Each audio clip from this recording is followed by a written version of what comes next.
Hello again, and welcome back to Procurement and Supply Chain Live. I'm Marcus Law, and I'm delighted to be joined by Mike Corbo. Thank you. Thanks for having me. Mike, tell us a bit about yourself for our viewers who may not know about you. Yeah, I'm the Chief Supply Chain Officer for Colgate-Palmolive. Been around for quite a while. I've had that job the last 10 years.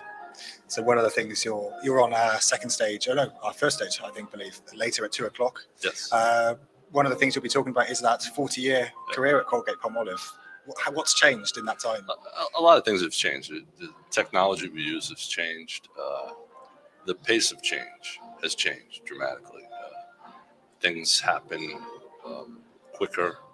Things advance quicker. Where in the past you had time to implement things. Now you're dealing with things at a much faster rate.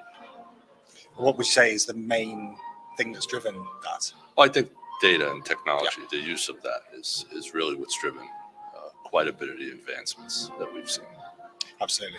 And well, it had a huge impact on everything post-COVID. Would you say that the speed of how things have changed has changed? I think COVID's changed a lot. Some things for the better, quite honestly. I think that we are now dealing with disruptions on a regular basis, and we've learned how to do that. It changes the way you manage people. It changes the way you incentivize people, and it also changes your perspective on what's good.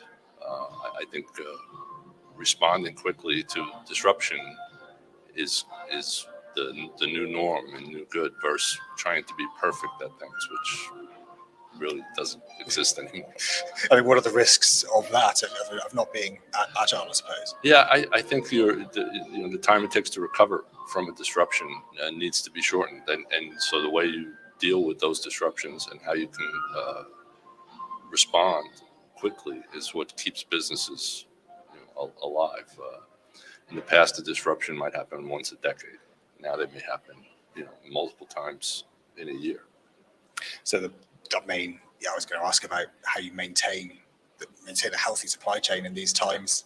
I think we have to look at things differently. How we drove for many years supply chains for efficiency, for cost reductions, and I think that showed a weakness during COVID where things broke down. So now we have to talk about reinvesting back in, having some redundancy in the system, having some cost built in that allows for resilience, that allows for recovery, which we didn't have. And sustainability, a big issue, continues to be a big issue.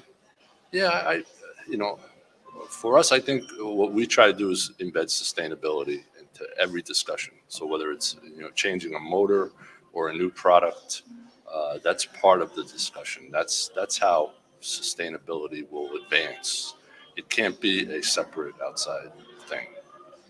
Of course, absolutely. So I know you'll discuss this a bit later, but over the course of your career, what would you say is the biggest lessons you've learned? Yeah, I don't know if it's a lesson, but it's, I think people are all incentivized and get motivated in a very similar way. And that still is relevant, 40 years later, how you lead people. People want to understand the why you're doing things, not just the what. People have to embrace and understand what you're doing so that you can lead them.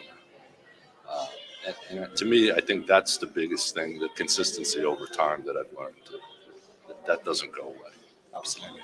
So just finally from me, we're at the QE2 Centre in London. How have you found the event so far? Are you looking forward to later? Great. Yeah, I am. I'm looking very much forward to the discussion we're going to have a little later. And thanks again for having me. I look forward to watching in. You can watch that live, as always, through the app on Umbrella, all of our sessions on demand, and stay tuned for lots more for the rest of the day.